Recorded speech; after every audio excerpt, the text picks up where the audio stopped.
As many of you may be aware, I can often have many ideas about how I'd like things done and different preferences, and then be quite vocal about it and pushy about wanting to enact that.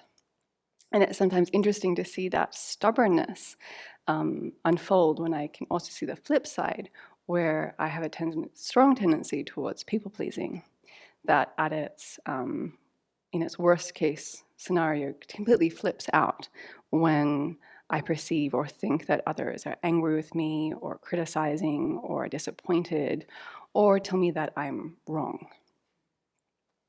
And Venerable's mentioned a number of times, but recently when it was said that as Dharma practitioners, we have to get used to being wrong. I've been looking at my resistance to this concept. And trying to kind of understand it a bit more.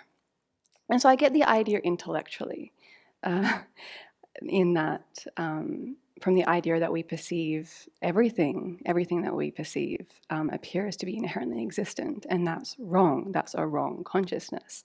Then, of course, in various aspects, I am going to be wrong.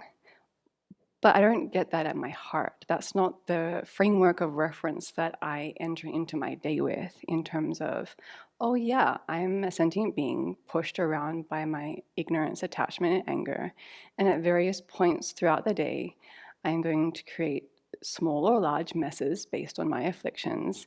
And there's going to be various opportunities where I can admit that, oh, I was wrong here. Maybe I'll try it your way. And at least part of this resistance, I think, to the idea of being wrong comes from how I was taught that it's not okay to be wrong. In part of the schooling system and different workplaces, that it's not taken well when you are wrong. From getting a few answers wrong on a math test, and then getting a bad grade and having teachers and parents go, what happened? What went wrong here? And then various consequences ensuing from that. Or in terms of a workplace where having done the hard work to not get a bad grade on the math test, so that now I'm a math tutor and being paid to help someone else do their math, that when in one session, embarking on an optional question that I did not think we were going to be doing, I go, this is a bit difficult. I'm not quite sure about this one. Let's try this next week. I'll come prepared.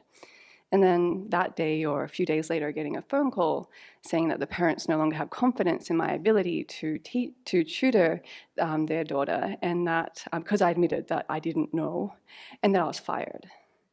So in situations like this, it was quite clear you cannot be wrong because there are bad consequences that are going to come from that.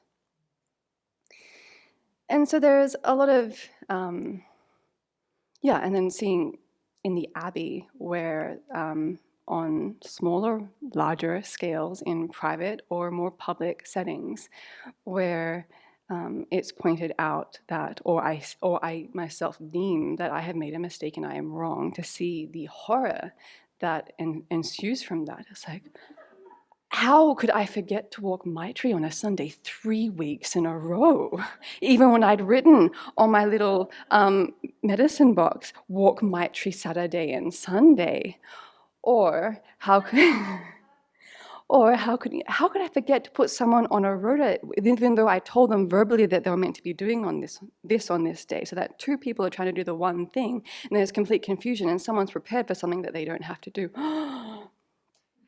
And various things like that. And there's a lot of ego tied up in there and a lot of expectations around perfection. And if I just prepare this much, then things will evolve in a certain way that I want. And seeing that it doesn't quite work out that way. And looking more deeply at this to see that this whole horror at being wrong is tied up with the idea of I have to prove myself. I have to prove myself. And this, again, coming, I think, in part, is taught in our culture, where at least with the schooling system that I received, it's based on proving yourself in terms of rank and number and test scores and testing into special ed classes and different levels of entry into different university programs and workplaces where you get rewarded for certain performance levels and promotions. And it's based on proving yourself that I am competent, I'm reliable, I am trustworthy, I'm creative, I have good ideas, I'm worthwhile for your investment. And some of these qualities are good and we want them to be trustworthy, more reliable and competent with the activities or the tasks that we're entrusted with. But the motivation for why we want to cultivate those good qualities and use them is what I'm coming back to as the key, that it's not about looking outside of myself for validation from others in terms of looking for praise and approval, and using that as my foundation for self-confidence and self-worth, but rather wanting to cultivate good qualities as a way to contribute and offer service, and having the bigger framework, bigger picture of a Dharma perspective. Multiple lives, the Four Truths, working towards Buddhahood. And so recently thinking about this and watching my internal reactions to various situations, I've just had to ask myself, what am I trying to prove here? And then also trying to come back to, I have nothing to prove here. And not in a resentful way. I've seen that come out too, like, I have nothing to prove here. What are you expecting of me? Where's your compassion when I make this mistake? When I get feedback around oversight or forgetfulness or just outright mistakes, and being on the receiving end of others' disappointment, frustration, or anger.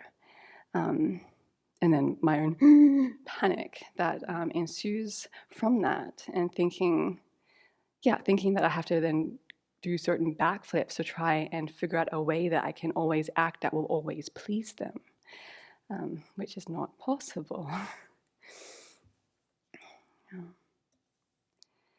Yeah, so I'm wanting to explore further this idea of I have nothing to prove here as a way to more realistically see my own personal situation of where I am as someone with foibles and flaws that is necessarily going to make mistakes, and that's okay.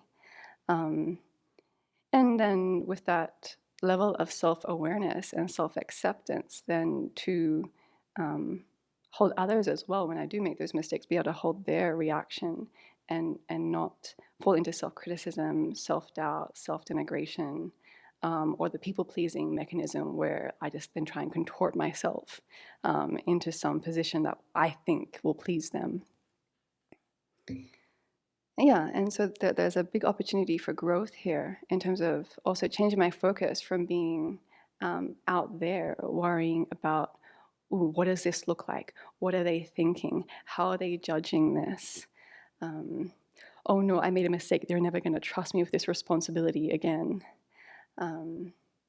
To then being more inward focused in terms of a Dhamma motivation for whatever I'm doing, and seeing that, I'm doing this activity or this task or just simply being alive so that I can benefit and contribute and transform, and seeing that this path of transformation is all about learning to see more clearly when I don't see clearly and when I am making mistakes, and that is necessarily part of the process, and that's okay.